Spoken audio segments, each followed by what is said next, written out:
Hello everyone, welcome back to Vietnam Folktales. Today, we will explore one of Vietnam's most beloved legends, the legend of Thach Sanh and Lai Thong, a story of courage, kindness, and justice triumphing over evil.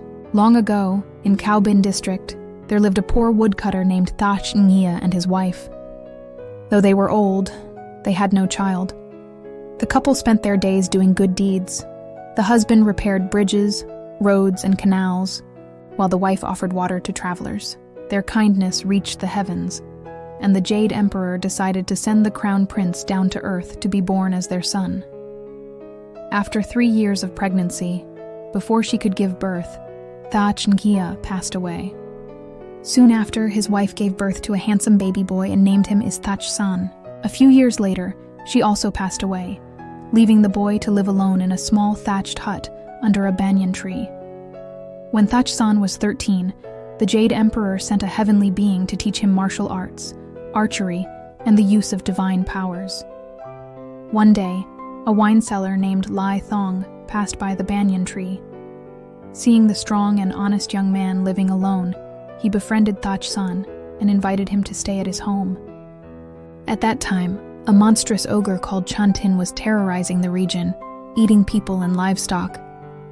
The king's soldiers tried many times to kill it, but it had magic powers and always escaped. The king ordered a shrine to be built for it, and every year, a person was chosen by lot to be sacrificed. That year, the unlucky one chosen was Lai Thong. Terrified, Lai Thong plotted to trick Thach Sanh. When Thach Sanh returned home from chopping wood, Lai Thong greeted him warmly with wine and said, "Tonight I must guard the ogre's shrine in the forest, but I'm busy brewing wine. Could you guard it for me, brother?" Thach Sanh, honest and kind, agreed without hesitation. That night, the ogre appeared, roaring with fire and smoke, its claws flashing in the dark. But Thach Sanh fearlessly drew his axe and fought the monster. After a fierce battle, he beheaded it and burned its body to ashes. Inside the shrine, he discovered a shining golden bow and arrows, a divine gift. Pleased, Thach Sanh returned to Lai Thong's home carrying the monster's head. Hearing him call outside, Lai Thong and his mother thought it was his ghost coming for revenge. They panicked, praying for mercy. When Thach Sanh came in and told them what had happened, Lai Thong pretended to be grateful, but secretly grew jealous. He lied to Thach Sanh, saying, "That monster was the king's sacred beast. Whoever killed it will be punished with death. You must flee now. I will take care of things for you." Naive Thach Sanh believed him and returned to his humble hut under the banyan tree. Lai Thong, meanwhile, hurried to the capital and claimed credit for slaying the ogre. The king rewarded him richly and granted him the title of Duke Lai Thong. Later, the king organized a festival to find a husband for his daughter, Princess Queen Nha. Many princes and nobles came, but the princess refused them all.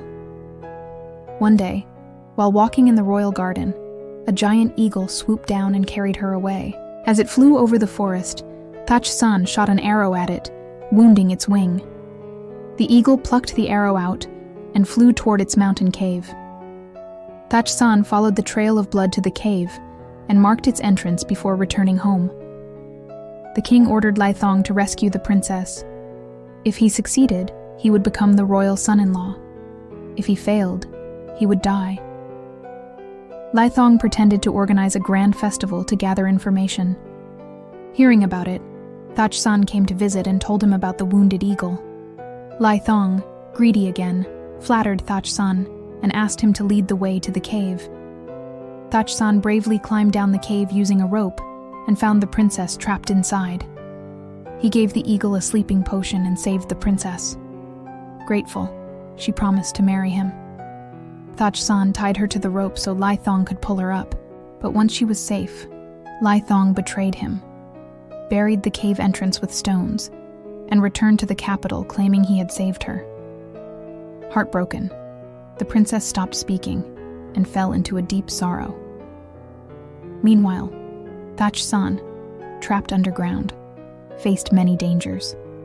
When the eagle awoke, it attacked in fury, but Thach Sanh fought bravely and killed it. Exploring the cave, he found the prince of the Dragon King, imprisoned in an iron cage by demons. Thach Sanh freed him, and in gratitude, the Dragon King invited him to visit his underwater palace. The Dragon King welcomed Thach Sanh with honor and offered him treasures. While there, a nine-tailed fox spirit appeared, disguised as a beautiful woman to seduce him. But Thach Sanh saw through the illusion and defeated her. The Dragon King, impressed by his virtue, gave him a magical lute and sent him back to the human world. Thach Sanh returned to his banyan tree, where the forest seemed alive with joy again. But the spirits of the slain monsters sought revenge. They stole the king's treasure and scattered it near Thach Sanh's hut. Soldiers found it and arrested him. Thong, now powerful, sentenced Thach Sanh to death. While in prison, Thach Sanh played his divine lute. The music was so haunting and sorrowful that even the birds stopped to listen. Each note told of Thong's betrayal and the princess's broken promise. Hearing the melody, Princess Quint Na suddenly spoke again, revealing the truth to her father. The king ordered Thach Sanh's release and had Thong imprisoned. Soon after, the king married Thach Sanh and Princess Quint Na and passed the throne to him. Thach Sanh, merciful as ever, forgave Thong and allowed him to return home. But on the way, thunder roared and lightning struck. Thong and his mother were turned into dung beetles, forever crawling in the dirt. When neighboring kingdoms heard that Thach Sanh had become king, they grew jealous and sent armies to attack. Instead of fighting, Thach Sanh greeted them kindly and played his magic lute, whose music revealed truth and justice. Moved by his sincerity, the invaders laid down their weapons and returned home in peace. Thach Sanh invited them to a feast with his magic rice pot, which never emptied no matter how much was served. The guests were amazed by his generosity and bowed in respect. From then on, King Thach Sanh ruled the land with wisdom, kindness, and peace. His name remembered forever as a symbol of courage, virtue, and compassion. Thank you so much for watching this story on Vietnam Folktales. If you enjoyed it and want to hear more traditional tales from our culture, please like, subscribe, and turn on the notification bell to support the channel. Your support is the biggest motivation for us to create more beautiful stories about Vietnam's heritage. See you again in the next story.